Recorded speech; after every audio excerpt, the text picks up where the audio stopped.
Barselona muxlislarini tabriklayman. 10 yillik yubileydan keyin zo'rg'a chiqib oldinglar final. Nima qarasam, achirib yurib ketdi. Achirib birinchi gol uryapti chempionatda. O'tmaydim. Indirmadim. 3-3. Keslar bayram qilgansizlar. Keyin qani Yamal. Qanaqa gapi? Shu narsani ham biladi, o'sha qani Yamal, qani Pedri deganim shuncha zo'r o'ynasa ham nimadir qila oldi. To'g'risida chiqdimi finalga, Chempionlar Ligasiga Kylian Mbappega boshida hech kim ishonmadi. PSG agar X-dagi chiqadigan bo'lsa, o'tdi tuzaladi. PSG X-dagi chiqsa tuzaladi. 2025-yilda Real Madrid nimadi? Wenger ketgandan keyin Arsenal o'sha 4-chi o'rinni olishda ham orzu edi o'sha payt. Chelsea APLda Arsenalda oldin APL Premier Ligani ko'taradi. Yamaldan ayniqsa. Yamaldan. Chunki Yamaldan Dimarkoni qo'rqdi. pensiyaga chiqarib yubordi-da. Ajax ham dahshatli formada edi. To'g'ri. Yig'lab ko'rganman. Qavli paytida olingan bo'lsa ham mana shu 15 lik. Buni o'tda Chelsea ham bor, siz bilan ko'rishib qolishim. Lekin Barselona yo'q.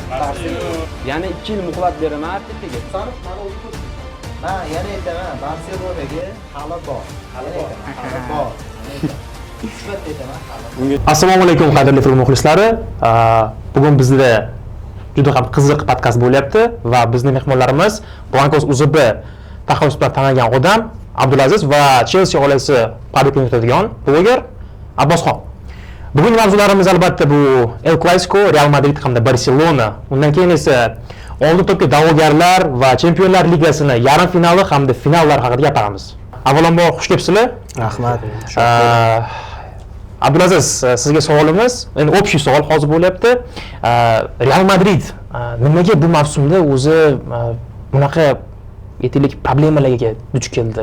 Nima sababdan bu mavsum o'zida 5 marotaba Barselonaga mag'lub bo'lyapti? Avvalambor o'zi mavsum boshida bilgan bo'lsanglar, mavsum boshidan Real o'ynashni eplolmadi. Mavsum boshidagi El Clasico u o'rtoqlik o'yini, to'g'ri. O'shanda ham aytdik, o'rtoqlik o'yini bu hech nima qilmaydi, hali rasmiy o'yinlarda zo'r bo'ladi deb avvalambor men o'zim ham aytdim shu narsani. El Clasicoda yutqizilgandan keyin birinchi El Clasicoda o'rtoqlik uchrashuvida o'shanda men aytdim, ha bu rasmiy o'yin emas, El Clasicoga tufurib qo'ygan Real Madrid hali rasmiy o'yinlarda, La Ligalarda yoki Chempionlar Ligasida uchrashib qolsa yoki Kubokda uchrashib qolsa hali o'zini ko'rsatadi, Mbappesi ham, Vinicius ham dedim. Lekin buni teskarisi bo'ldi. O'zingizlar ko'rdinglar, 5 ta Clasico o'rtoqlik uchrashuv bilan qo'shganda 5 ta Clasicoda Real Madrid mag'lubiyatga uchradi. Undan tashqari Milanga qarshi uchralgan mag'lubiyat guruh bosqichida yana kim?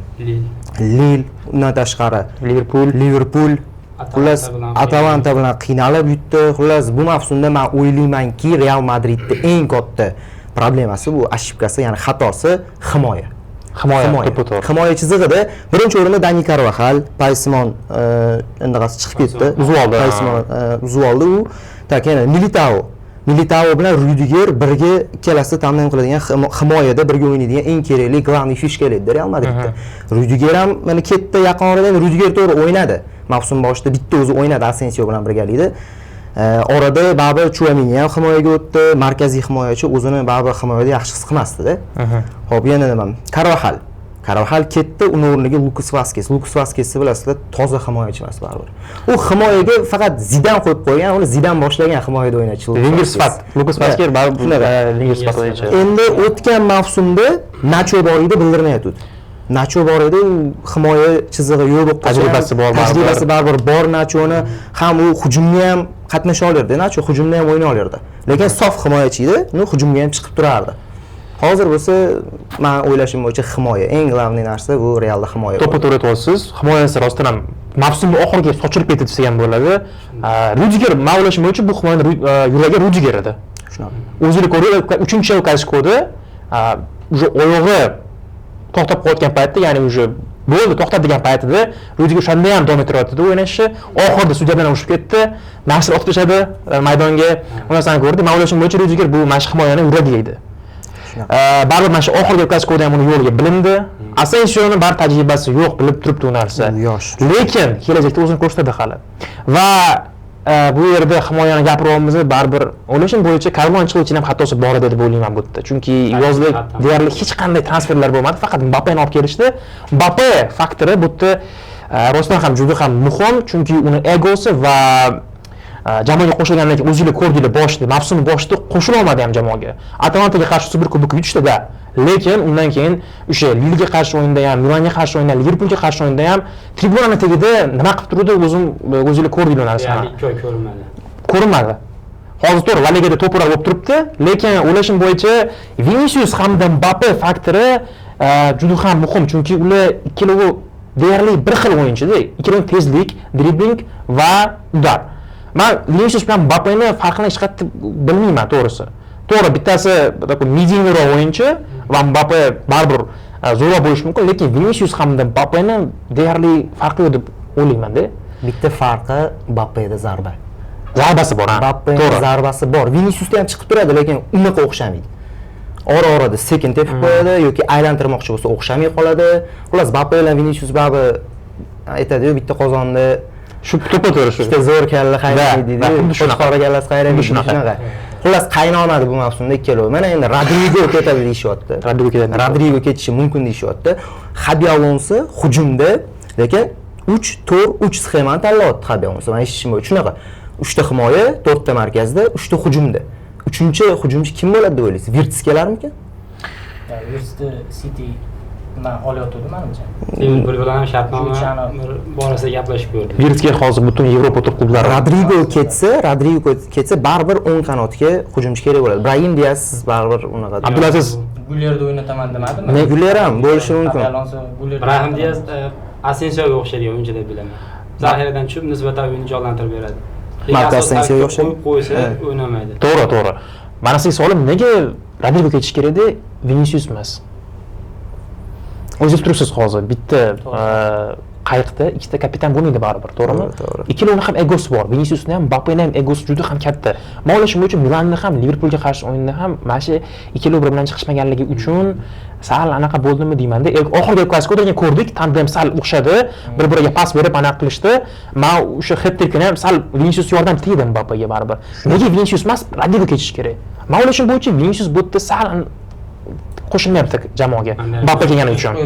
Sal buzyapti deb o'ylayman. Tandem buzib qo'yayotgandek. To'g'ri, erka, urushqoq avvalambor. Provokatsiyaga juda ham kuchli. Provokatsiyaga juda ham kuchli uchib qoladi, to'g'ri. Lekin Viniciusni o'tgan mavsum qilgan ishlarini hamma yaxshi biladi.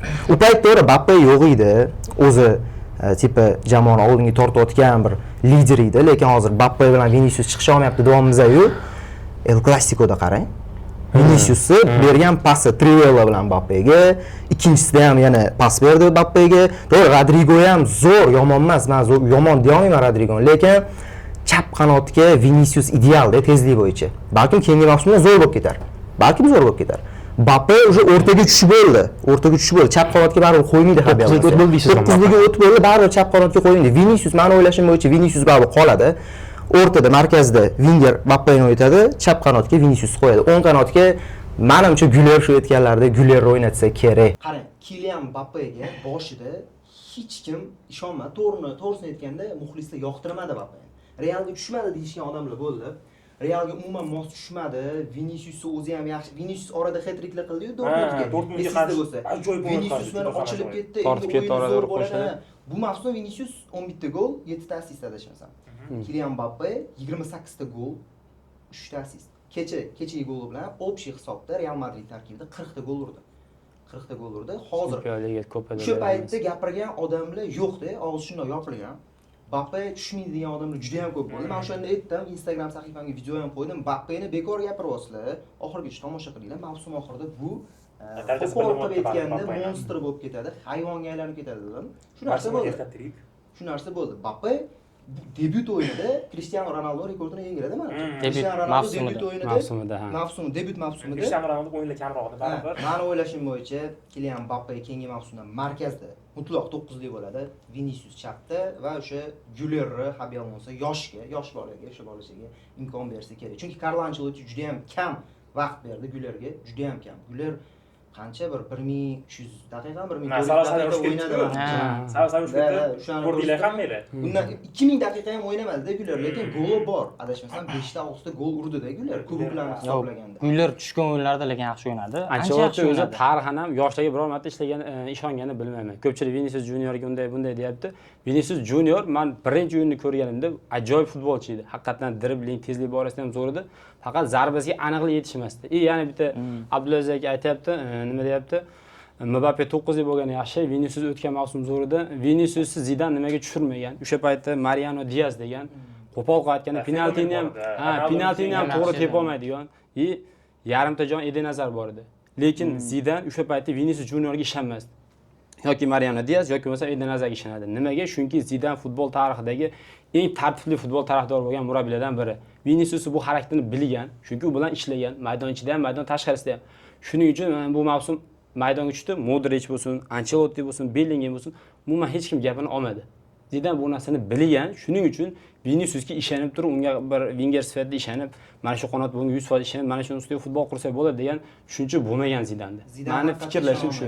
Men chunki agar mobodo bu mavsum Zidan kelganda Vinicius zaxira o'yinchisi bo'lardi. Kamida, bo'lmasam ketadi. Yo, men o'ylashim shunday bo'lmasdi. Yo, Vinicius hozirgi ketadi davrada- deb yo, qarang, Tushib aytyapman. ketdi, Yo, Vinicius misolchi aytyapman-ku, Zidan nima uchun o'sha payt ishonmagan? Zo'r o'yinchi bo'lgan, dribling boshqa tomondan o'yinni ko'rgan insonlar o'zi o'qigan paytda. Ya unda realizatsiya Mariano nol Diazdan edi. kuchsizmidi? Mariano Diazdan kuchsizmi? Men shunga bilaman. Unda Ha, birinchi kelganda kuchsiz edi lekin. Tajribasi kuchliroq ko'proq edi baribir. Yo'lda Azar fenomeni bor edi. Azar Azar kelgan futbolchi. Juda qimmat transfer. Real Juda tarixidagi eng qimmat transfer bo'ldi, gapsiz bo'lishi mumkin emas, lekin birdaniga kirishib ketmadi. Misol uchun birdaniga kirishib Vinicius ketmadi. paytda men o'ylashim bo'yicha qolmadi. Benzemani o'zi ham aytgan o'shanda. Bunga pas bermaylar Pas deganda. bermaydi. Ha, shu. O'z bilasiz, to'g'rimi? Shunaqa gap bo'lgandi. Bitta shu klassikoda gol urgani, lekin haqiqatda zo'r bo'lgan. Shu cross Shu, passi ha, eslasangiz, ha. cross mashindan bergan. Championdan to'g'ri keltirib, turib, haqiqatan. Pikesi bilan qo'shib kirgizib Da, da, yuborgan. O'sha da, payt shunaqa. haqiqatda zo'r bo'lgan klassikoda Vinicius. 2022-yil to'g'risini aytganda, Realchilarning o'zi ham menimcha bu comebackga ishonmagandi.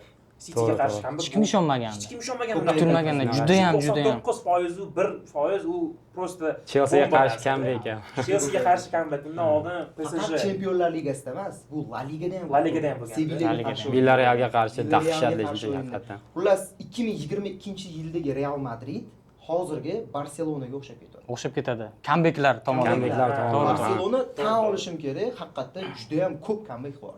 Juda ham ko'p Barselona. Barselona rolga aralashmagan deb bo'ldi. Lekin bu mavsumda qilyapti shu narsani. Keyin Real, Arsenal bo'lishini bilmayman. Real, Xuddi Realga o'xshab. Real nechta mavsumda qilib tashladi bu narsani? 2022, 2024da ham Bavariyaga qarshi.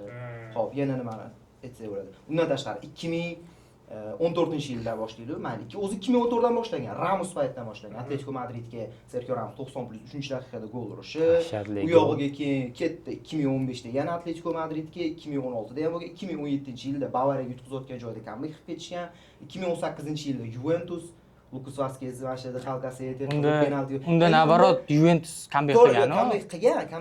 3-0 bo'lib turgan joyda 4-3 yutib ketgan o'shanda Real Madrid 4-3 yutib ketgan. O'shanda penalti ekstra taymlar penalti seriyasigacha borish kerak bo'lgan, lekin Lukas Vazquez haqiqatda penaltini zo'r ishlagan.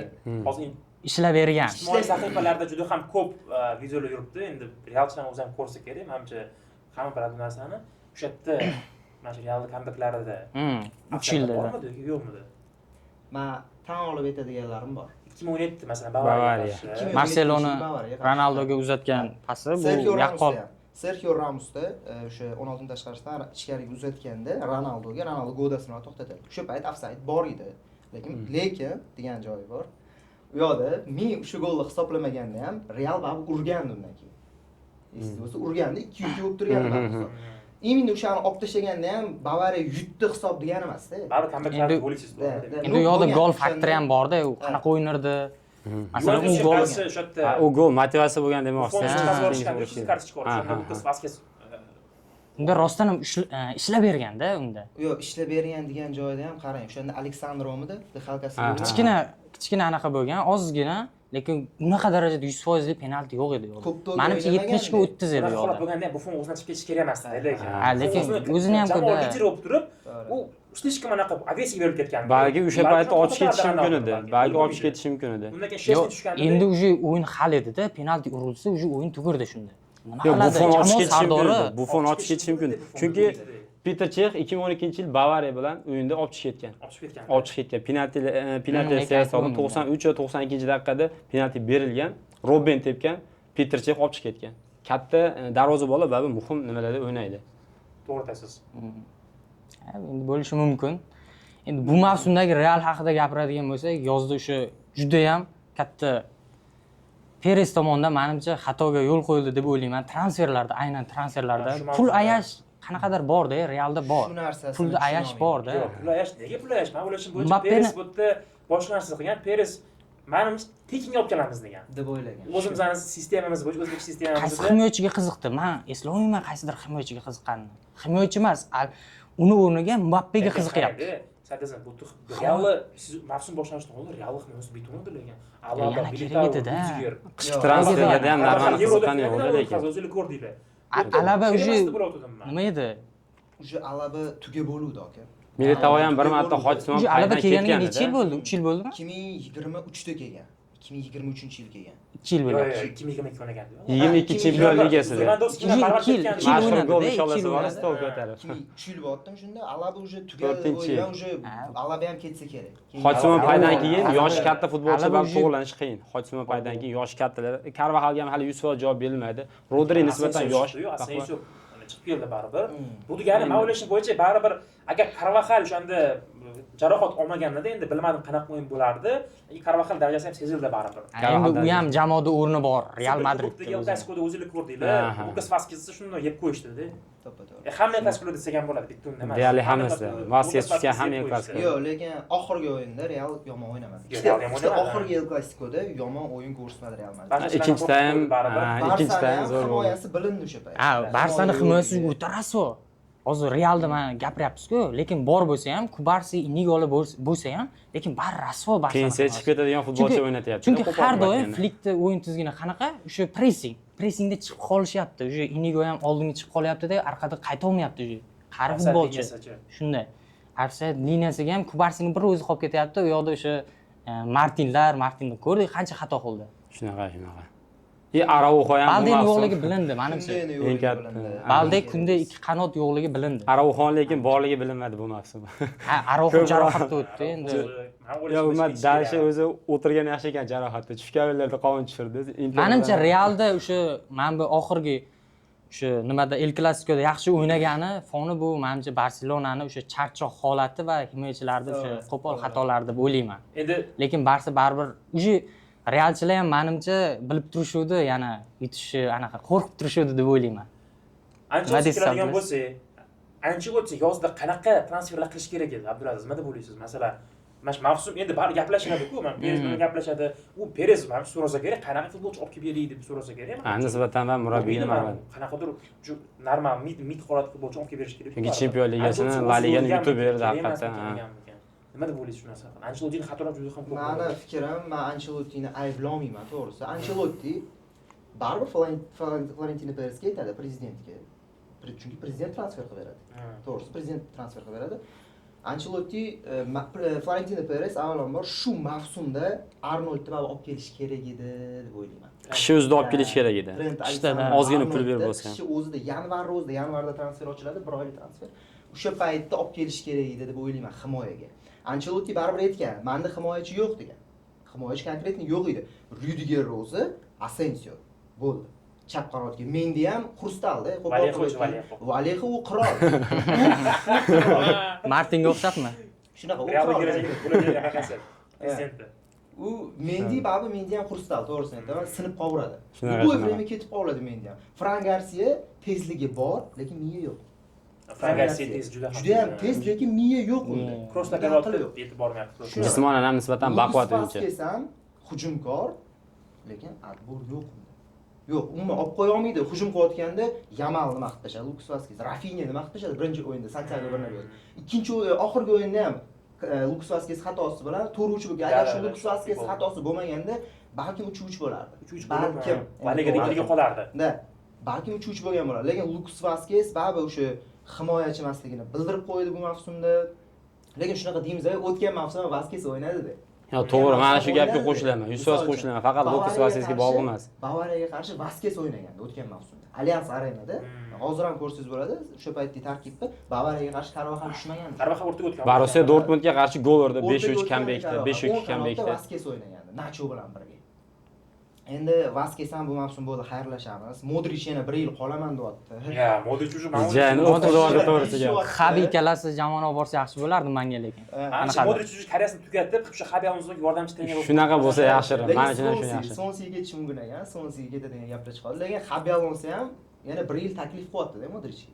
Xabi Alonso bilan o'zi birga Lekin o'ynaydi. gap O'ynatish o'tmaydi. uchun taklif qilayotganiga ishonmayman, lekin o'ynatish uchun taklif qilmaydi. Ha. Shunaqa.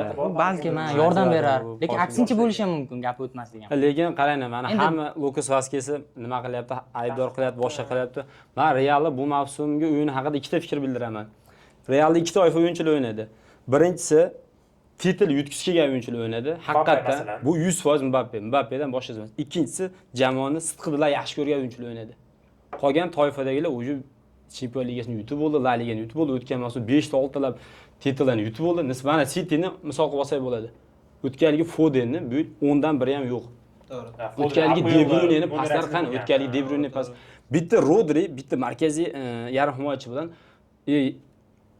Polzashni bilan bu darajada o'yinchilar sochilib ketishi mumkin emas. Mumkin emas. Misol uchun Kroos ketdi, lekin bu darajada bo'lib ketmadi. Real bu darajada bo'lib ketmadi. Meni fikrim shu. Mbappe titel yutish uchun maksimal harakat qildi, keldi, o'zini ko'rsatish uchun 100% harakat qildi. Ko'pchilik tanqid qilgan bo'lsa ham, yo'q joyida olib ketishga harakat qildi. Gap so'z bo'lishi mumkin emas. Ikkinchisi Bellingham o'ynadi, Valverde o'ynadi, Rodrigo o'ynadi. Nimaga? Bular uchalasi jamoani sha'ni, u qadriyati uchun o'ynadi. Qolganlar shunchaki futbol o'ynadi. Xo'p. Mana masalan Realni mavzusini уже gaplashdik. Barselonaga nima deysizlar? Barselona qanaqa mavsum o'tkazdi bu yil? Mana shu mavsum boshida esimda bor, har xil mamlakatga ketganda 24-1 o'sha Mbappe kelganda o'sha gollardan Vinicius turibdi, Vinicius 10 ta gol, Mbappe 10 ta gol, keyin Ancelotti ham oxirida 121-daqiqada bitta gol ketgan. Shunaqa memlarda. Yamal bitta goldan urgan, 24-1 shot bo'lib turibdi. Lekin mavsumda boshqacha narsa bo'lib ketdi. Shunaqa. Juda ham zo'r mavsum. Bavariya Real 5 marotaba mag'lub etdi va juda ham qiziqarli kambeklar qildi. Benficaga qarshi kambeki bu Dahshatli bo'ldi. Dahshat deb o'ylayman. Benfica ham ko'pchilik oddiy jamoa sifatida ko'rdi, lekin oddiy jamoa 4 ta gol urmaydi. Barselonada shunaqa dahshatli o'ynab turgan jamoaga 4 ta gol urgan. Borussiya ham 3-1 ga kambek qildi, to'g'ri o'tib keta olmadi, lekin 3 ta gol urdi ular maksimal. Lekin Benfica 4 ta gol uryapti. Flikka nima deysizlar? Flik. Barselonani bu mavsumdagi eng katta yutug'i shu Flikda olib kelgani. O'tgan yilgi Xavida qanaqa bo'ldi? Xavi qanaqa o'yin qurardi? Qo'rqoq taktikasi edi. Lekin fundament Xavinikida baribir. Xavi jamoada yoshlarni olib chiqdi, to'g'ri. Shu Shu Kubarsi, Gavi hammasini olib chiqdi. Yamallarni, bu juda baldelarni olib chiqdi. Qurib berdi. Flik shunday keldi, qaradi, akademiya bolalari bilan ko'rdi. Yana bitta o'sha olmoni oldi. Bitta olmo kerak ekan. Boshqa transfer qilmadi. Men ham zo'rg'a ro'yxatda o'tkazib oldim. Pul yo'q edi transfer qilish. Shunaqa. Lekin Realda aksincha pul bor. Pul bor, lekin Peres transfer qilib bermadi. Menimcha shu Men o'zbekchilik baribir o'tdi. men Aleksandr Arnoldni ham ne qishga olmadi, chunki pulga sotib olish kerak edi. Boshqa bordi. Arnold kelsa ham endi baribir-da, endi umuman Lukas Vaskes darajasida emas. Misol uchun Arnoldga borani 20 million rasxod qilganda, agar Arsenal YouTube Arsenalga qarshi o'ynagan Arnold biladi zaif tomonlarini. Agar o'sha joydan chiqib ketganda, o'zi finalga chiqqanda, o'ng tomon masalasi yopilardi-da. Pul dabayat qilib beradi, o'zi Arnold puli finalga chiqib ketganda yopilib ketadi. Deyarli tekinga qolganday bo'lardi. Lekin kechirasiz-ku, ma'lumotlar bo'yicha Arsenalda o'tda hech qanaqa o'ng qanot, chap qanot narsa bo'lgani yo'q. O'tda shu Emirates Stadiumda hammasi qabul ketdi o'sha. To'g'ri, lekin zarbasiga goli bu hech narsa bo'lmasdi. Kurtuani xatosi bo'ldi. 100% Kurtuani xatosi. Stenkani to'g'ri qurgan. Raisga ham lekin qolish kerak. Bu mavsumni APL Chelsea muxlisi bo'lgancha APL kuzataman nisbatan. Rais jarima zarbalaridan Realga urgandagi gol urgan darajadagi o'zi asli nima emas. Jarima zarbasi tepadigan futbolchi emas. Urmagan ekan. Hammasini yig'ib kelib turib Realga urgani qarang.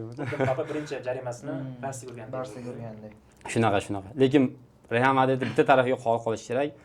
Kylian Mbappe faoliyat davomida jarima zarbalaridan gol urmadi. Realga keldingmi? Qizig'i yo'q, sen urishing kerak. Urdim. Mana shu jihatdan men qo'l qoldim. Birinchi jarima zarbasini Real Madridga kelib urdi. Fransiya tarkibida yondirib tashlagan. PSJda 50+60+ qilib tashlagan. Tiqib tashlagan, lekin birorta jarima zarbasidan gol urmagan. Lekin Real kelyapti, yomon mavsumni o'tkazib turib jarima zarbalaridan gol uryapti. Realga keldim. Barselonaga. Undan Maza oldin qilyaptilar shu joyiga. Valverde bergan pas ko'pchilik aytdi, Mbappe jarima zarbasidan gol urdi. Yo'q, u yerda Valverde asli baribir birinchi to'pga teginishi bo'lgan edi. Shuning uchun emas, lekin El Clasicoga qarshi demak Realga keldingmi, sen bo'ldi.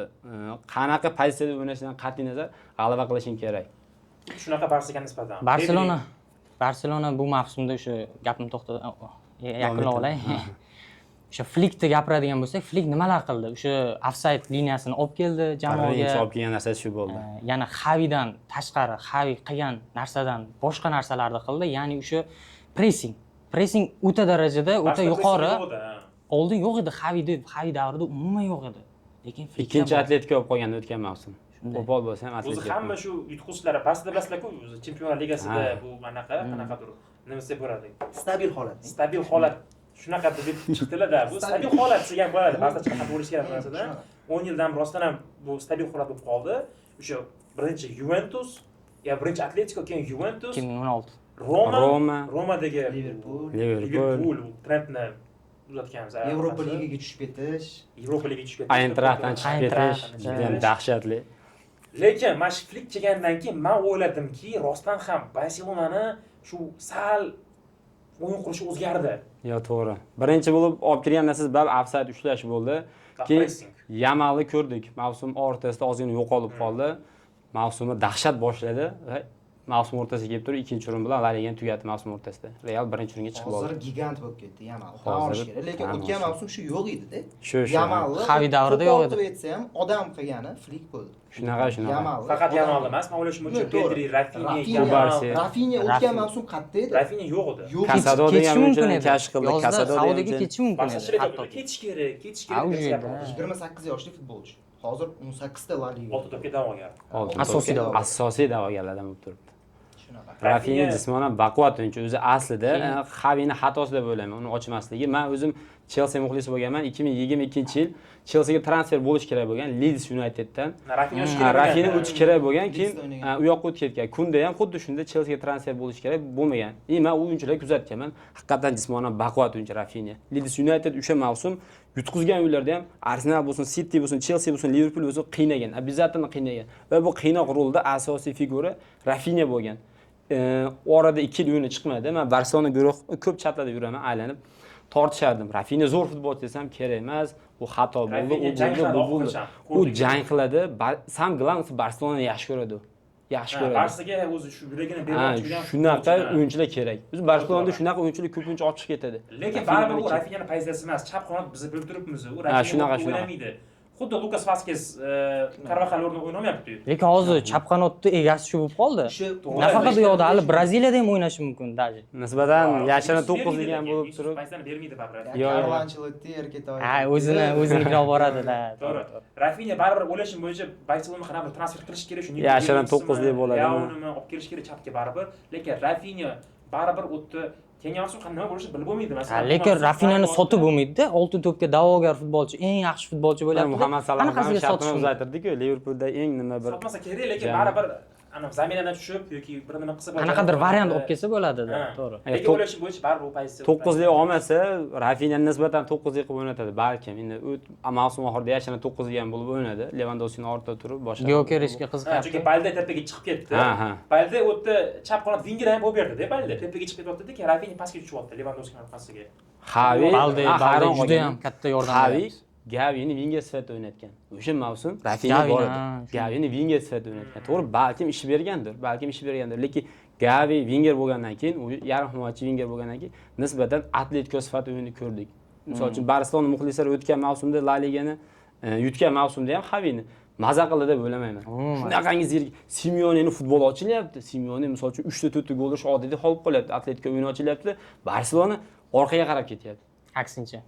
Xavi baribir nollar juda ham ko'p bo'ldi. 1-0, 1-0 ushlab qolish, rekordlarni ham yangilab tashladi adashmasam. Kam gol urish bo'yicha. Juda ham. Aytganimdek, 1-0. mavsum boshida Real Madrid boshqasi o'tadi. Mbappedan ham полностью mana shu Mbappe kelgandan keyin ham juda ham boshqasi o'tadi. Balki treble uchun ham kutishayotgandir, to'g'rimi? Endi siz masalan Real Madrid muxlisi O'zbekistondagi mana shu katta vakillardan bo'lib turib, Shunaqaroq hozircha. Barselonaga nisbatan qanaqa fikringiz, keyingi mavsum nima bo'ladi masalan? Real Madrid qanaqa qaytish kerak? Nima qilish kerak Real Madrid mana shu keyingi mavsum yana 5 marta yutqazmaslik uchun? Agar shu o'yini bo'lsa Barselonani, Real shu o'yini qolib ketsa agar bu davom etaveradi. Yo, Xabi kelsa lekin bilmadim. Xabi Alonso Flik o'xshagan. bilmayman, Xabi Alonsoga to'g'risi o'zim Realchiman. Ishonchsiz Sal ishonchim pastroqda. Xabi bo'lib qolishi mumkin. Yurgen Klopp holati o'dim men. Yurgen Klopp. Yurgen Klopp kelishi Endi dam olyapti. U nisbatan Gavay tizimli futbolda Real Realga bu bo'lsa- tushmaydi deb o'ylayman lekin. Bilmayman, Real Xabi Alonsoning sxemasida o'ynab ko'rmagan. 3-4-3. 3-4-3 o'ynab ko'rmagan unaqa sxemada Real Madrid. Real Madridda eng zo'r sxemasi bu Carlo Ancelotti olib kirgan. 4-3-3 bo'ldi. Har mavsum deyarli shunaqa o'ynardi. Endi o'tgan mavsumda ozgina o'zgarishlar kiritildi. 4-3-2 ham o'ynatib ko'rdi hujumda. 4-1-2. 4-3-1-2. Lekin bilmayman, 3 ta himoya, 4 ta markaz. Endi 4 ta markazga ham qaytib o'ynaydi. Xabi Alonsoning sxemasi tusharmikan Realga deb o'ylab turibman. Kelasi mavsum Rudiger qanaqa formada bo'ladi bilmayman, Shunisi ham lekin bor. Chelsea-da Tuchel qo'l ostida 3-4-3 da o'ynagan. 3-4-3 bo'yicha maestro. Real Madridga kelganda ham Rudiger nimaga qiynaldi? 4-3-3 o'tgani uchun qiynaldi. Birinchi mavsum memlarga sababchi bo'ldi, bilgan bo'lsan. Keyin kontrol qildi hammasini, oldi. U paytda Thiago Silva, Azpilicueta, Rudiger tandemi 3-4-3 shunchaki Yevropani dahshatli tandem edi. Agar aynan shu taktikada o'ynamoqchi bo'lsa, Real Bastonini olish kerak bo'ladi. Shunaqa. Bastoniga harakat qilish kerak. Chunki Bastoni bu borada o'xshaydi Bastoni, chapaqay futbolchi va hozir o'ylashim bo'yicha Bastoni hozir hammaga kerak. Finansiy tarafi tusalib qoldi-yu deb shunaqa xabar Nisbatan. berildi. Yo, menimcha Bastoni olmaydi. U deyarli mana Bournemouth himoyachisi Xoysun bilan 48 yoki 24 soat ichida hal bo'ldi deyishyapti-ya. Uje hal bo'ldi deyarli. Shu qo'ysin o'sha olib Din kelish. Xoysun. Himoyachini men to'g'risini aytaman, Apel unaqa ko'p kuzatmayman. Bu ayniqsa Bournemouth o'yinlarini unaqa kuzatib o'tirmayman. Bu men kashfiyoti bo'ldi bu. Statistikalarni ko'rib chiqdim, zo'r himoyachi ekan. To'g'risi, ballar ham ancha ko'p ball olib qo'yganda, o'yinlarni ko'rdim, oxiriga Bo'yi ham uzun. Ha, bo'yi ham uzun. 1.97 ekan-a. Ispaniyalik ekan, o'zi ispanlar bilasizlar, kurash bu. Haqiqiy ham. Yaxshi. Nima desam bo'ladi? Esimga Ramosga tushadi, o'xshagan. Lekin agressiv emas, chunki u gavdasini ko'rgan bo'lsangiz ham To'g'ri, javob to'g'ri. aql bilan o'ynaydigan himoyachi nisbatan. Endi bab jangchi bo'ladi, ko'p ispanlar, misol Gavi ham haqiqiy jangchi deb o'ylayman. Maydonda Vinicius bilan tortishib, talashib, oltin to'pmanda muncha deb aniq Vinicius maqtanib qo'yib. Men bilan chiqarish harakat qildi. Kubarsi ham, Asensio ham, to'g'risi ispanlar haqiqatda himoyasi zo'r, ispan himoyalari zo'r. Endi Italiyaga yetmas u, ispan himoyalari ham. Demak, mana trend kelyapti. Bu holati Realga yana Din Xoysin kelsa agar olib Keladi deyishyapti. Salibadan ko'ra bu narsa ko'proq. 2026? Ha, yozda keladi, to'g'rimi? Shunaqa. Mana shu yozda qanaqa transferlar bo'lishi kerak, nima deb o'ylaysiz? Real Madridga trend keldi, bo'pti, уже aniq bo'ladi. Yana qanaqa transfer qilish kerak? Yarim himoyaga, o'sha Modric o'rniga deymizmi? Ya'ni crossda yana yopishmi? O'zingiz masalan ayting. Menga qolsa himoyaga birinchi ayting, Davisni olib kelsa zo'r bo'lardi. Yana Davis Endi iloji yo'q. Endi u yoqda Davis, bu yoqda Alexander Arnold juda qiyin. Teo Hernandez ham bo'lsa nisbatan bo'ladi. Teo Hernandez. Yarim himoyachi ham misol uchun 3-4-3 deyapsiz-ku. To'rda ham o'ynayveradigan nima himoyachi Milanda. Agar Edegorni sotsa ham yaxshi bo'lardi Arsenal. Edegor ishtaha Qiyin, juda qiyin. Menimcha Bellingham bilan nima qilmaydi deb o'ylayman. Galaktikos yaratyapsiz yana. O'zi Galacticos deyilgandi o'zi. Oxiri yaxshilik bilan tugamaganligi Galacticos. Bellingham o'zi bir seri yelkasidan u bola operatsiya qilinishi kerak Bellingham. Shunaqa. Shu holatida ham u o'ynayapti. Haqiqiy yani o'zini sodiqligini ko'rsatyapti. Men boyaga aytgan gapim. Klub uchun o'ynamoqchi bo'lganlar o'ynayapti, titul uchun o'ynamoqchi o'ynayapti. Yelkasi Nito'da, yelkasidan operatsiya bo'lish kerak Bellingham. U даже klublar o'rtasidagi jahon chempionatida ham o'yna bo'lib, keyin yana bir oy vaqtim qolsa, keyin operatsiya qildiraman deyapti. Shu gapni o'zi Rudiger ham 6 oy jarohat bilan o'ynadi. To'g'ri, Rudiger ham shunaqa bo'ldi. Bellinghamga haqiqatda qoyil qolaman. Bellinghamni o'rnini yopadigan o'yinchi ham abi kerak-da markazga.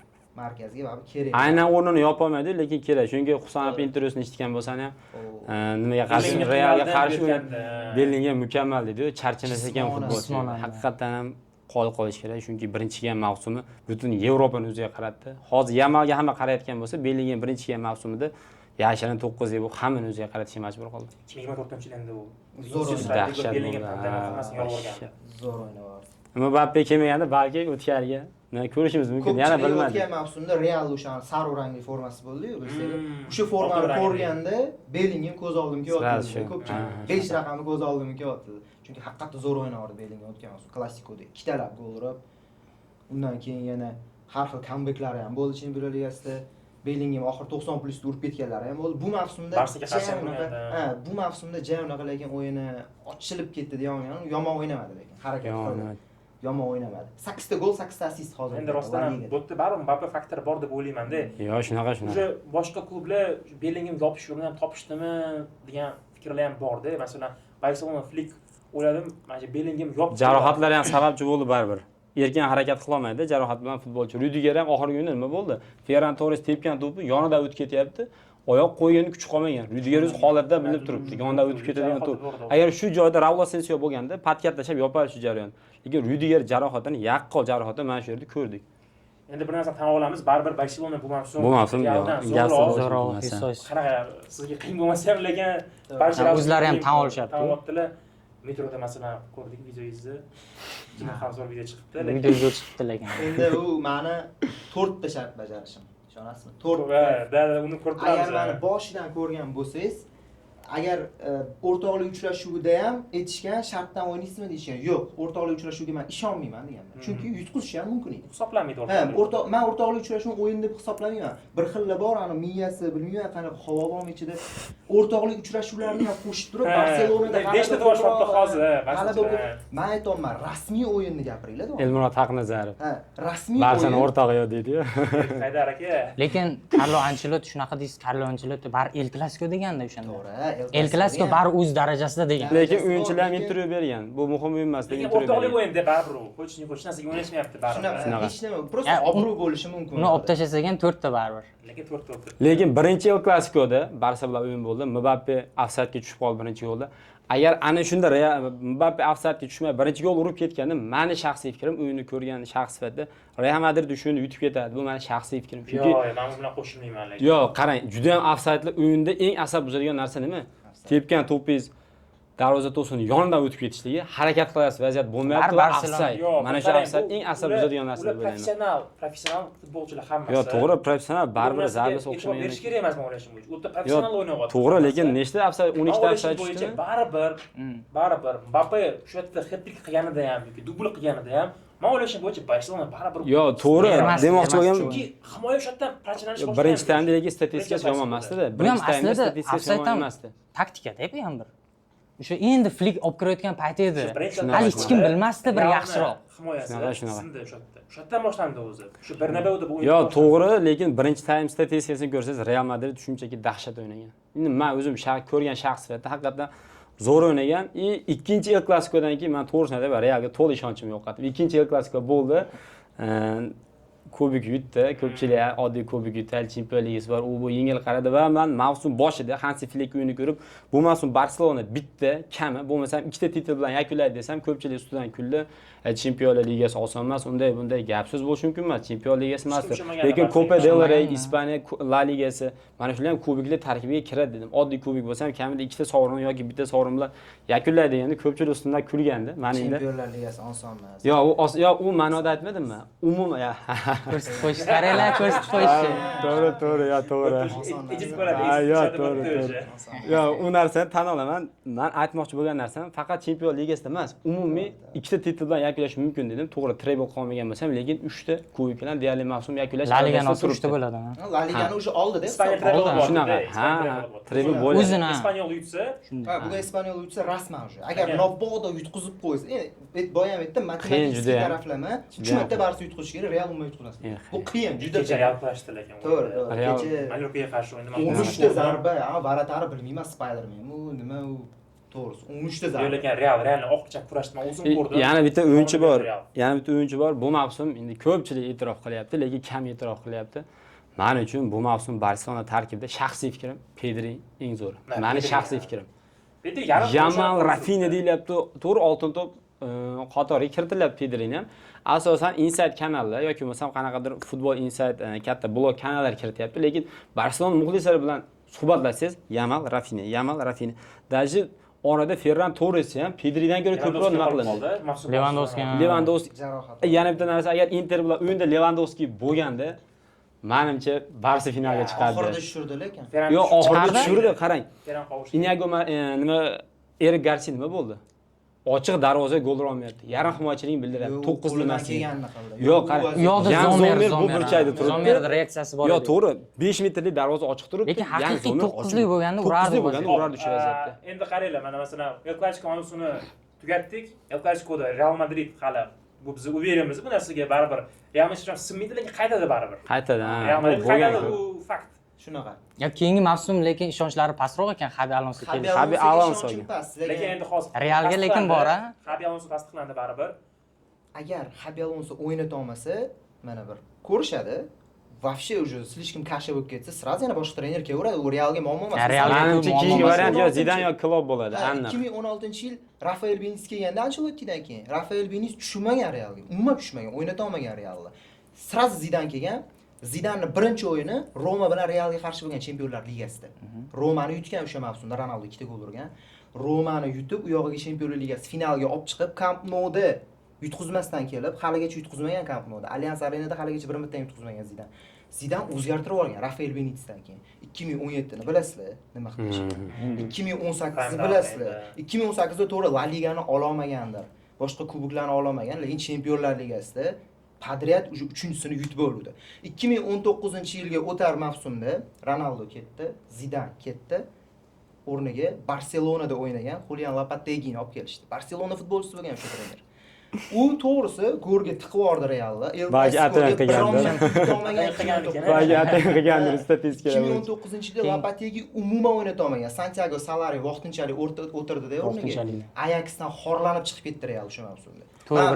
Ajax ham dahshatli formada edi. Ajax o'yinida yig'lab ko'rganman. Juda ham zo'r o'ynagan, lekin uyida yutqizib kelganda. Real yutgan borib, Amsterdamga borib, Real 2-1 yutib kelgan. Bu yoqda 4-1 bo'lgan. 4-1 bo'lgan. Keyin Ajax chiqdimi, Tottenham bu yoqda savalagan Ajax. Shunaqa maza qilib yuborganman, xuddi Inter Barsani savalagan. Bu yoqda savalamagan. Moura yaxshiroq. Moura hat-trick qilib, endi tasavvur qiling, Amsterdamda butun o'zini muxlislarini oldida. Yo'q, arenada bor.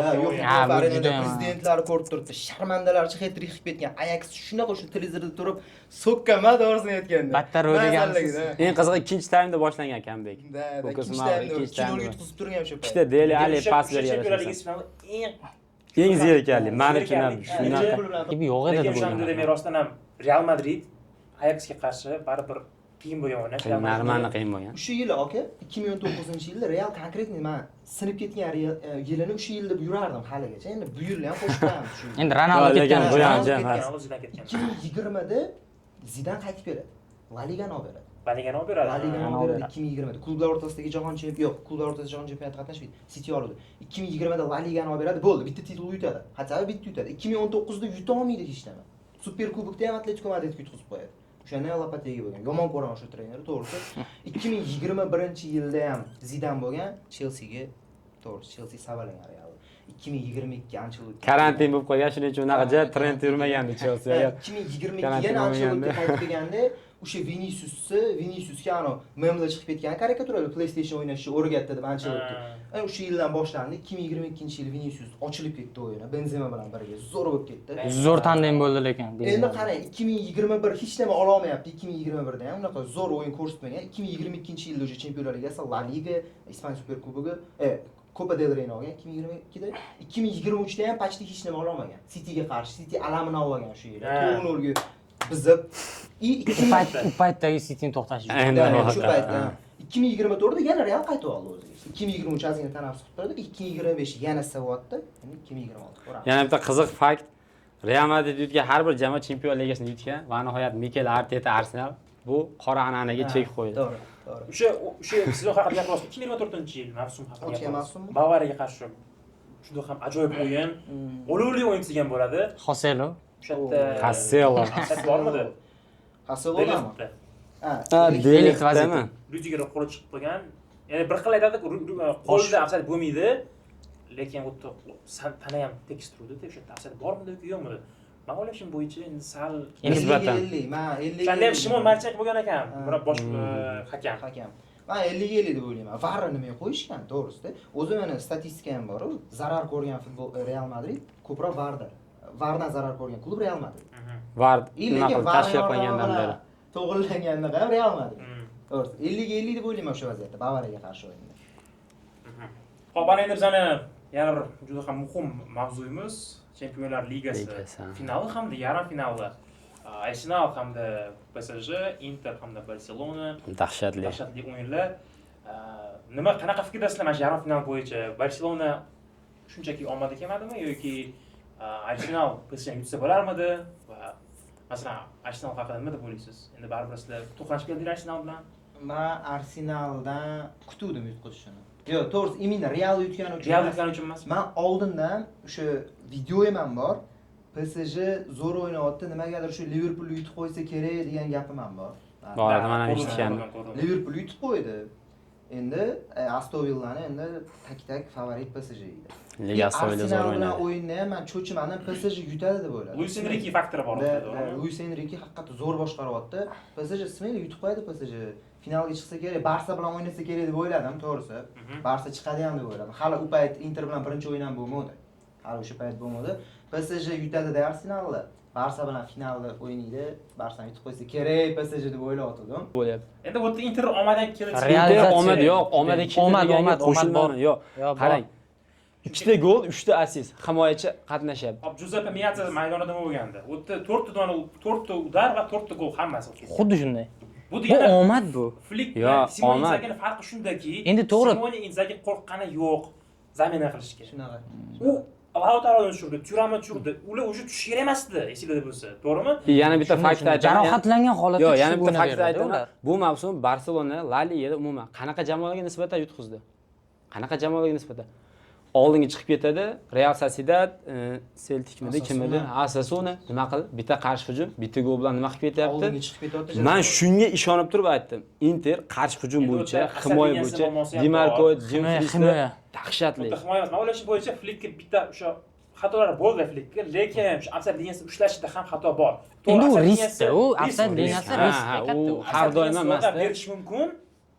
Lekin xato yo'q. Unaqa Har katta doim uylarda emas. unaqa narsa Har doim qilinmaydi. emas. Katta uylarda unaqa qilinmaydi. Di Marco'lar misol uchun, Chalgan o'g'li, Barella Ular qarshi tajribali hujum edi. maestro. Ular Qarshi tajribali. hujum bo'yicha maestro. Nima uchun Chalgan o'g'li misol uchun Pedri ham zo'r o'yinchi, Kubarchi 18 yosh bola, u yoqda Di Marco'lar turibdi. U yoqda qariyalar Messi, turibdi, bu yoqda yoshlar Bastone'lar turibdi. Endi Nima o'ylab Joe qarasa Felix shunaqa turibdi, da. Qanaqa, ha, Yan Zomer degan darvozabola turibdi. Shuning uchun Zomerni- men shuni hisobiga eng katta nima qilganim, favorit qilgan sababim shu edi. Interda samarali hujum. Lekin 87-daqiqada urdimi? 3-3 qildi 87-daqiqada. Barsa yutadi. Acherbi. Yo, Barselona yutayotdi.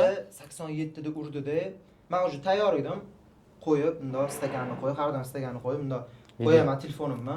Barselona muxlislarini tabriklayman. 10 yillik yubileydan keyin zo'rg'a chiqib oldinglar finalga deb turuvdim. To'g'risi.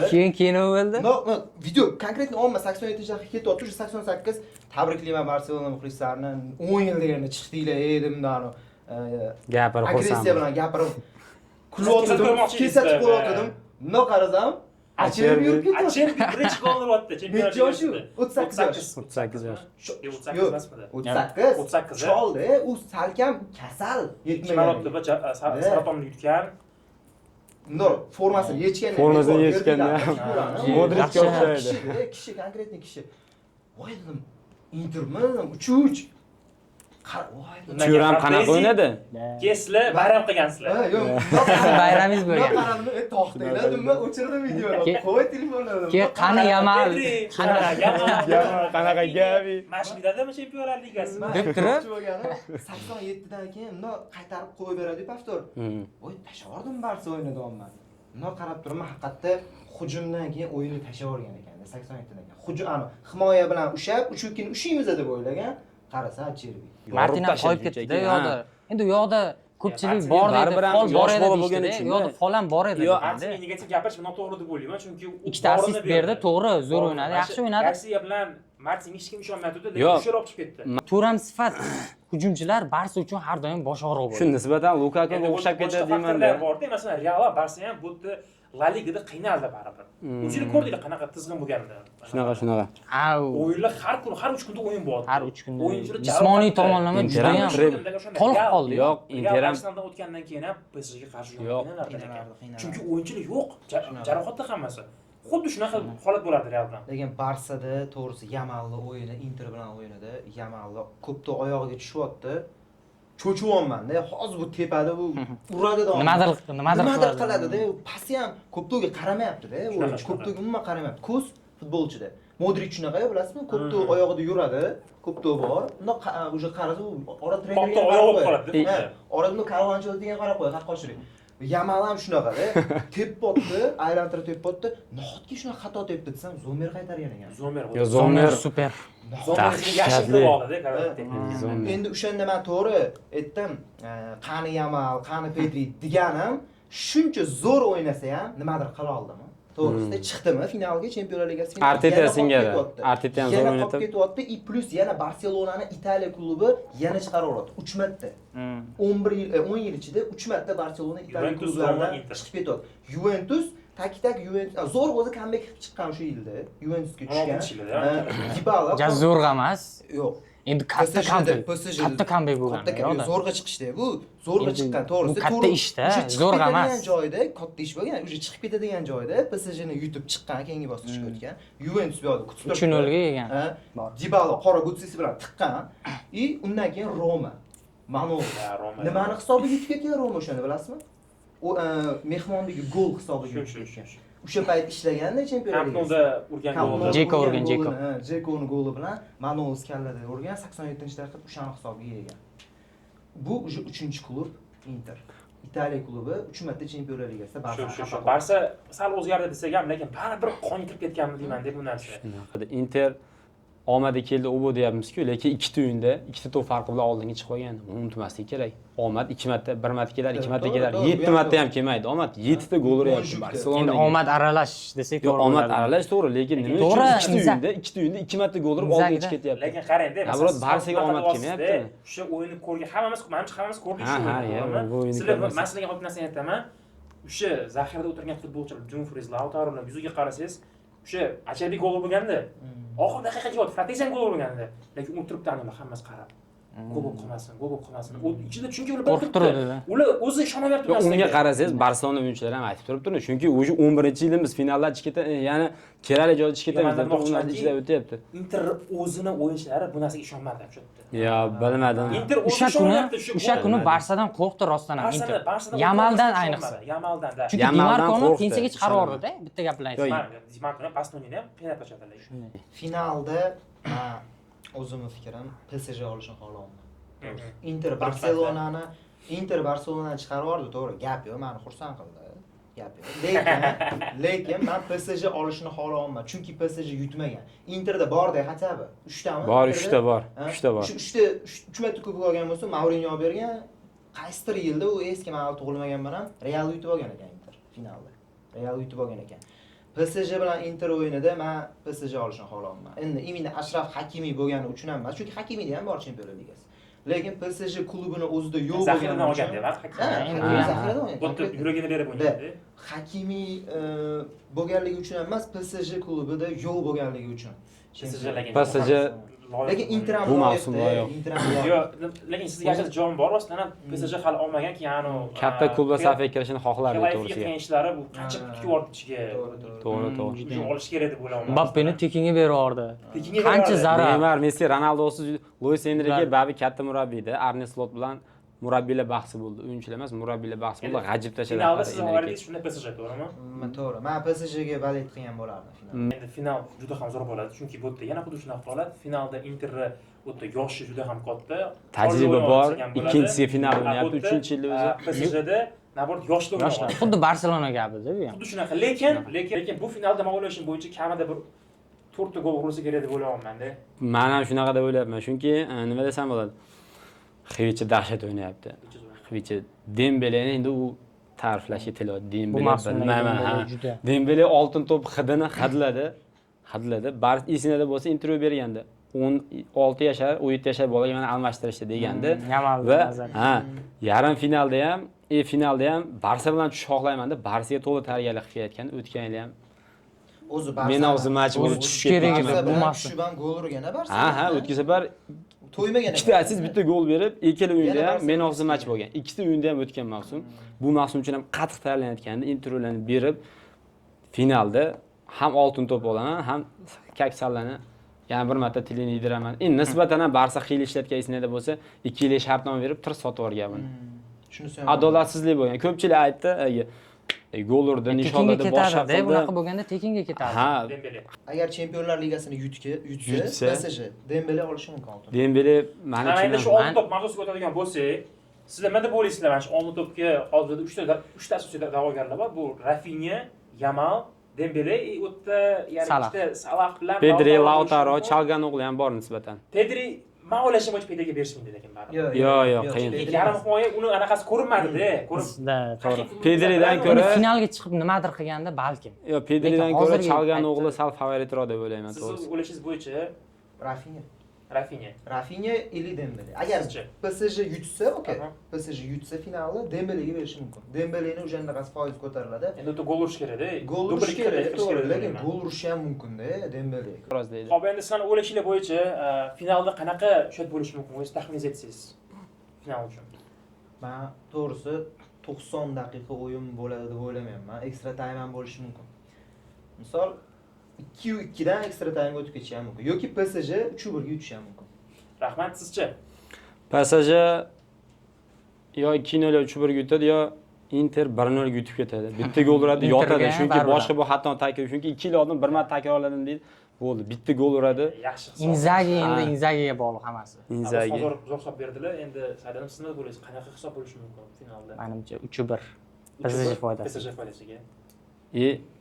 Siz Bu mavsumdagi PSG menimcha hammani yoqimli jamoasi bo'lib qolyapti. Meni fikrim bo'yicha PSG agar ekstra time'ga chiqadigan bo'lsa, o'tda yutqazadi baribir.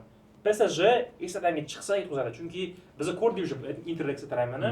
Agar penaltilar seriyasiga borsa, bo'ldi, уже u tugadi degan bo'ladi. Chunki u tajriba va PSJning o'sha Vitinha gol ura olmadi, ko'rdinglarmi? Arsenalga Donnarumma effektichi. A o'ta Zomer effekti ham bu. Yo, Donnarumma menimcha Yan Zomer bu mavsum. Yo, aynan Inter Barsaga qarshi shunaqa o'ynadi. PSG yutish Lekin uchun Donnarumma o'ylashim bo'yicha ancha yaxshi menimcha. PSG 90 minut daqiqani ichida hal qilish kerak deb o'ylayman men PSG yutish uchun. Yana bitta narsa hisobga olaylik. PSG Menga qolsa PSG olsin. PSG olgani yaxshi, haqiqatan ko'pchilik zo'r. ham. Luis Enrique ham misol uchun Barcelona zo'r menga jamoa. PSG olsin. Barcelona PSG olsin. Men Men yana aytaman, Barselonaga hali bor. Hali Yana bor. aytaman, hali bor. Yana aytaman. 3 marta aytaman, hali bor. Ungacha Chelsea oladi deysiz-da. Realgacha Realga.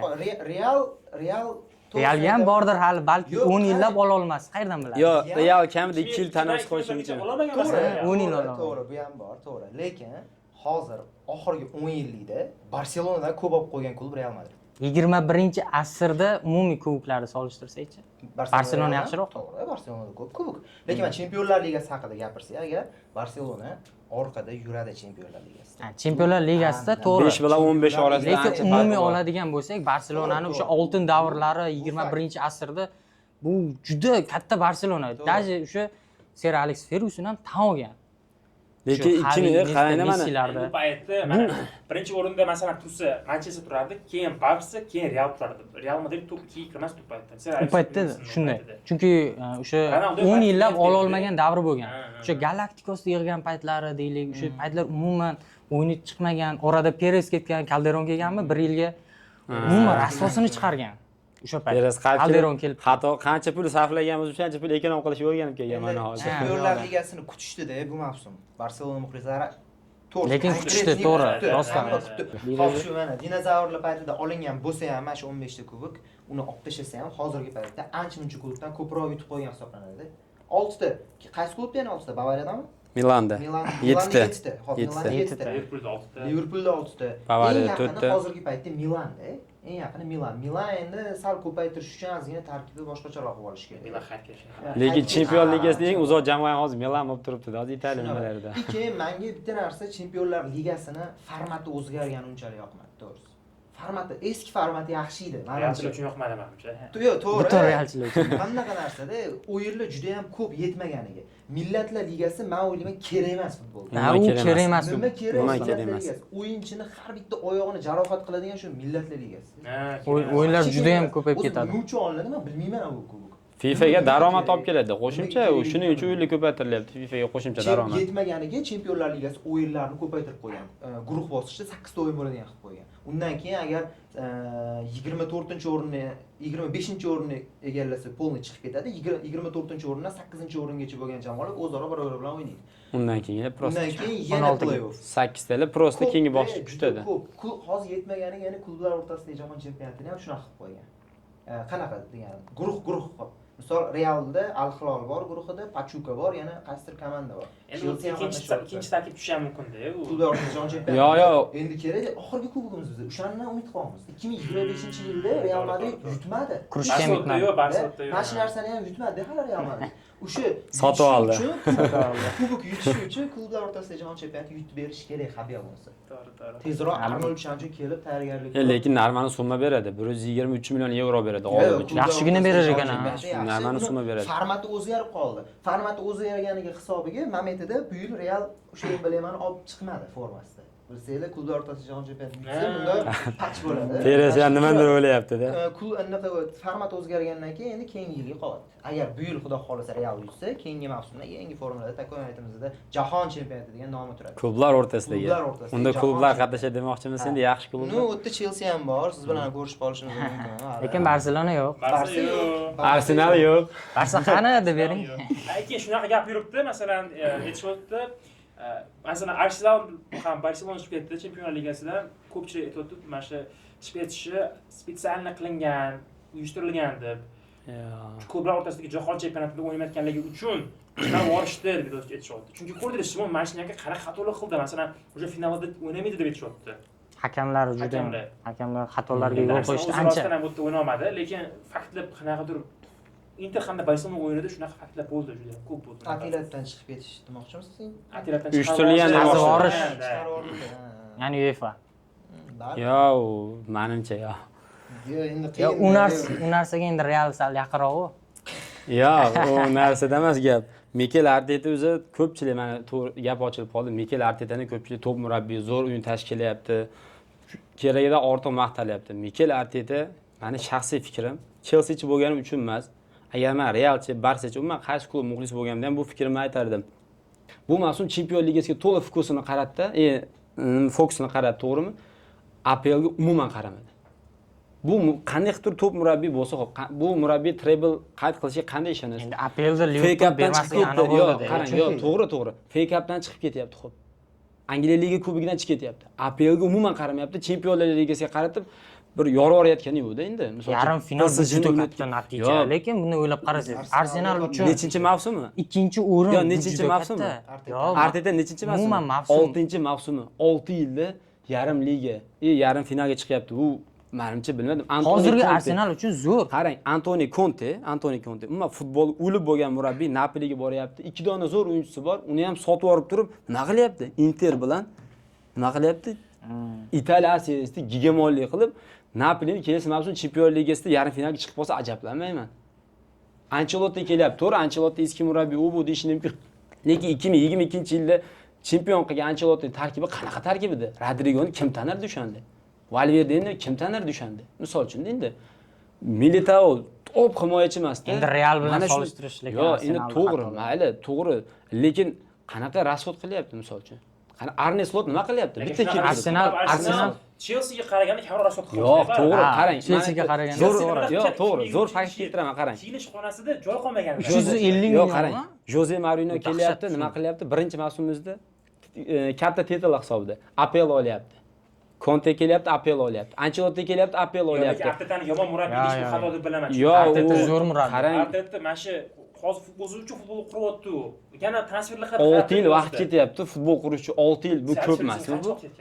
Safga qancha vaqt ketgan? Yo'q, xo'p, 6 yil ozmi shunda? To'g'ri. 6 yil. 6 yil. Bu o'sha paytdagi Arsenal uchun Qaysi murabbiy 6 yil? Qarang, qaysi murabbiy 6 yil? Qaysi murabbiy 6 yil vaqt Qarang, berildi? Arsen Wenger ketgandan keyin Arsenal o'sha 4-o'rinni olishda ham orzu edi o'sha payt. Xo'p, bo'pti, gapsiz bo'lsin. 8-9 o'rinlarda yurardi. Endi bitta zo'r gap aytaman. Endi ketgandan yana bitta keyin. zo'r gap aytaman. Hozirgi bu yurishlari orzu edi-da, chunki. Roben Amorim nima qildi? orzu. Roben yarim Amorim nima finalgacha qildi? borish Qarang, juda qarang. katta natija. Roben Amorim nima qildi? Birinchi mavsumni o'zida nima qilyapti Endi- mana? Savol sizlarga. Bor kuchini Liga Yevropaga qaratdi. Yevropa Bu ligasiga ham xuddi chiqdi. shunaqa qilyapti lekin. Yo, to'g'ri, qarang. APLdan foyda yo'q-da. 3 yil, 3 mavsum Arteta Yevropa ligasida o'ynadi. Yarim finalga chiqdimi biror marta? Top murabbiy bo'lsa, qaysi jamoadan, Sportingdan, qaysi jamoadan qolib turib chiqib ketyapti? Shuni hisobga oling. Shunaqa deyapsiz. Men Arsenal yo'q, Arsenalchilar hit qilsam, mayli. Men futboldan tashqari neytralman. Buni Abdulaziz aka ham, siz hamma biladi. Umuman yaqin tanishlarim. Chunki Arsenalchi Real Madrid istalgan klub vakili borman, o'zim yaqin shaxsiy nimalarim. Lekin top murabbiy bo'lish uchun nimadir gap gapirsin, yana 2 yil muhlat beraman Artetaga. Men shu gapimni ana qoladi. Mana shu gapni eslab qoling. Men Chelsea muxlisi bo'lganim uchun emas. Chelsea APLda xoh balki 100 yildan keyin, balki 200 yildan keyin ko'tarar.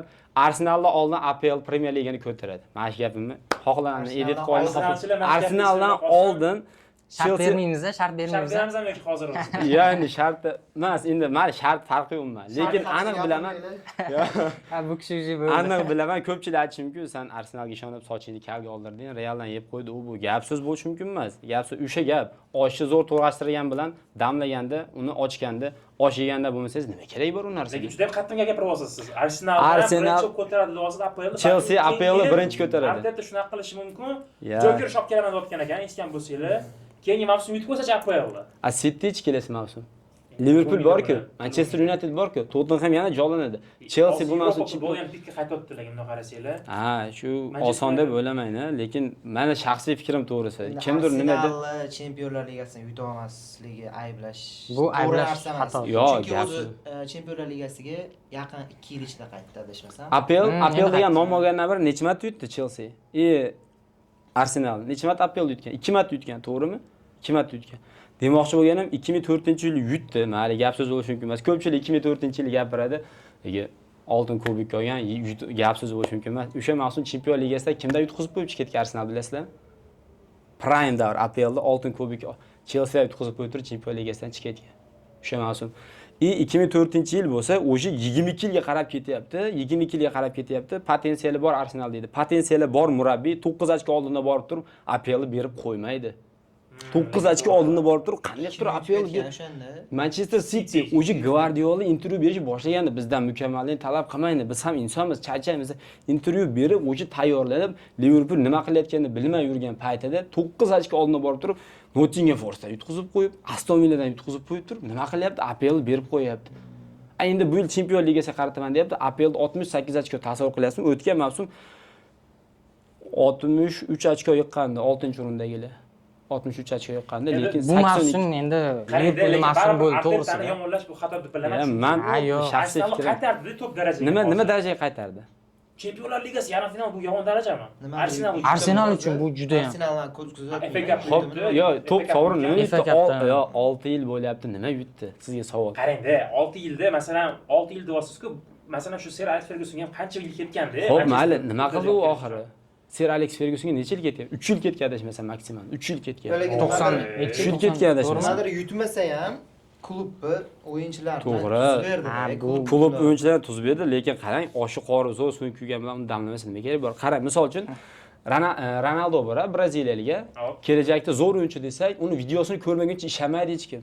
Prime davrida Messi, Ronaldo qilmagan ishlarni qilgan desa ishlamaydi, lekin ikkita oltin to'pi bor desa, bekorga olmagan ekan deb turib ishlanadi.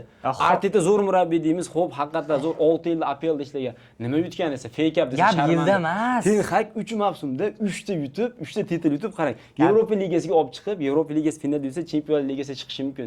Kelasi mavsum, keyingi mavsumda Chelsea hech narsa o'zgarmasa, xuddi shuni qolib ketsa nima bo'ladi? Shunga nima deysiz? Men Chelsea haqida emas, asosan Arteta haqida bo'lyapti.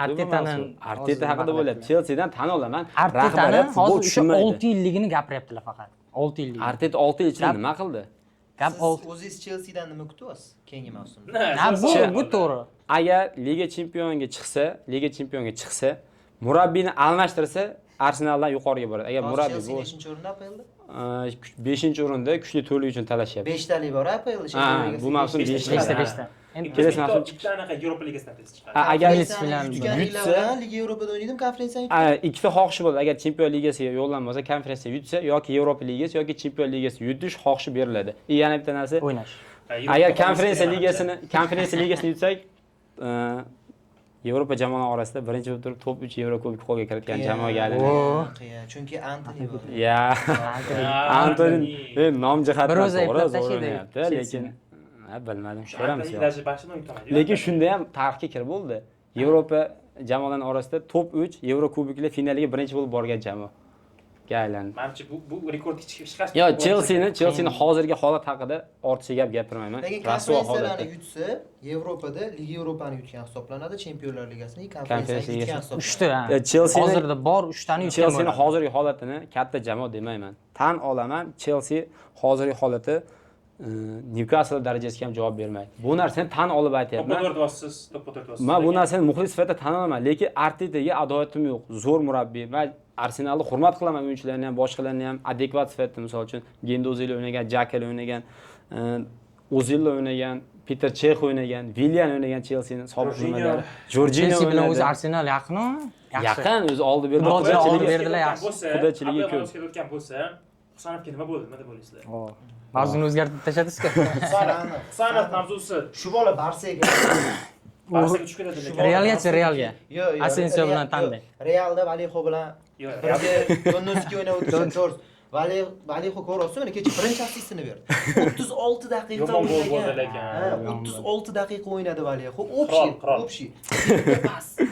Nima uchun u kerak? Nima qilyapti? Просто trenirovkada kelyapti, oyligini olyapti, bola chaqasini boqyapti. Valixo umuman kerak emas Realga. Agar Husanov kelib qolsa, Valixo ketadi, Husanov kelsa, Valixo o'rniga bo'ladi. Real shunaqada, to'g'risi tan olib aytaman, Real shunaqa. Barsa imkon beradi deysizmi shunda? Barsa ko'proq imkon berishi mumkin. Flik. Balki Martinning oshnasi bo'lar. Agar shu Güler deb o'tdingiz-ku hali. Güler agar Barsaga o'tish mumkin edi o'zi.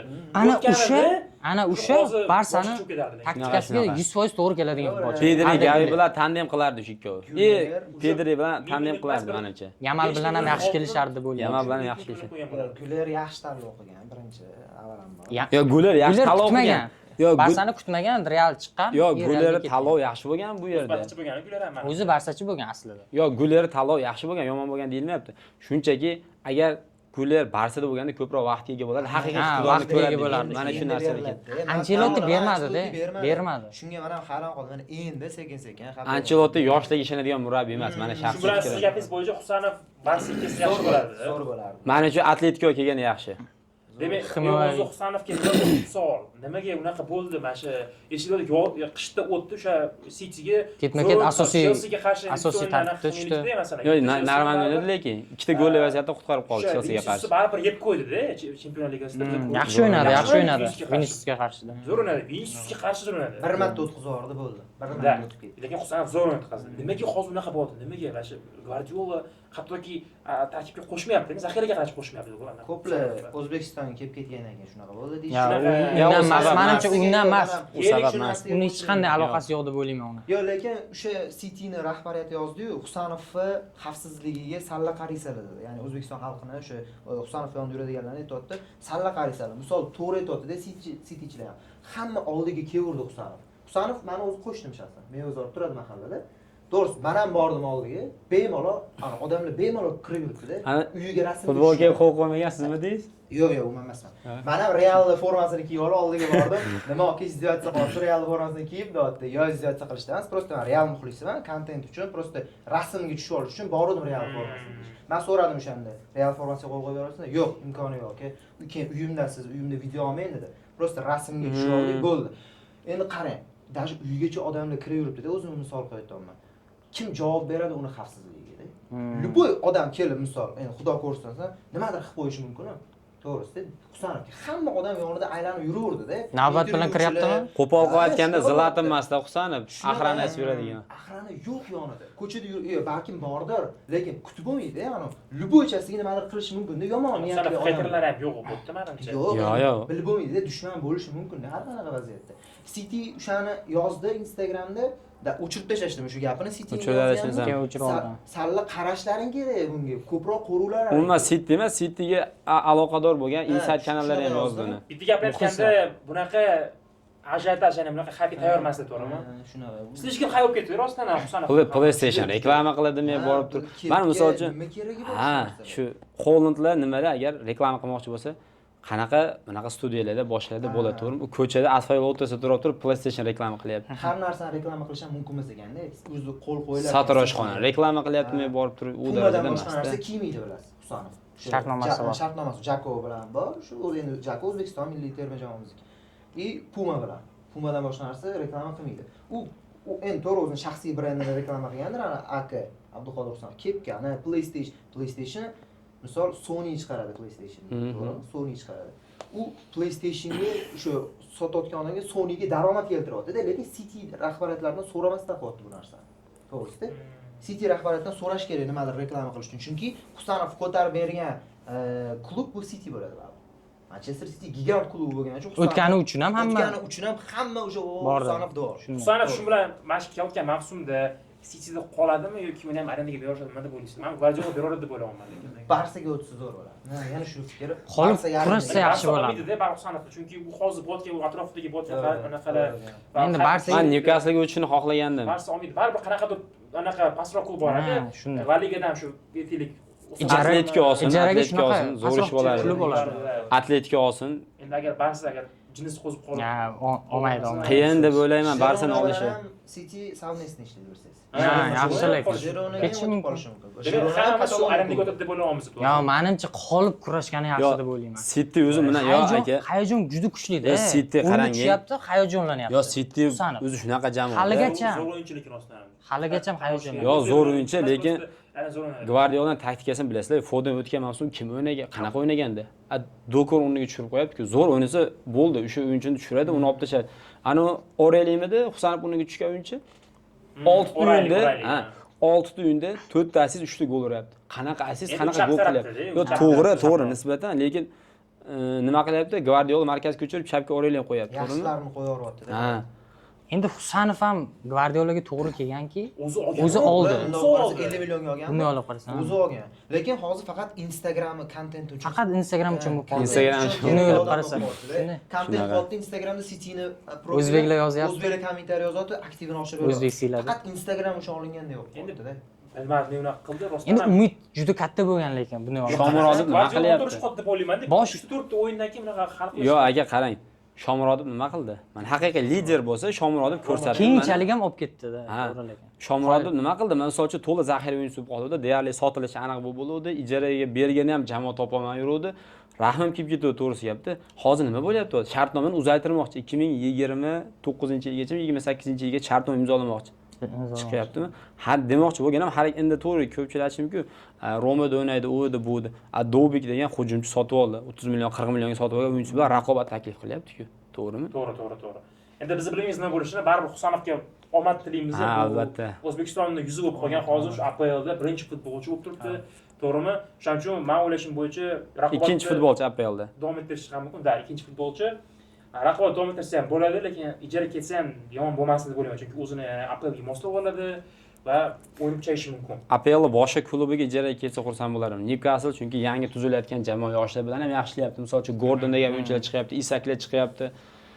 U nisbatan babi yaxshi. Bruno Gimareyslar chiqyapti. Joyga ketish kerak lekin. Mana o'sish kerak vaqt. Husanov o'ynaydi, klublar o'rtasida jahon chempionati hali 19-iyundan boshlanadi. City qatnashadi. Ana o'shanda balkim tushiradi. Ko'ramiz. O'ynatishimiz baribir qiyinda. Shu bilan o'ylashim bo'yicha bizni mavzularimiz yopildi. Suhbatimiz o'z nihoyasiga yetyapti.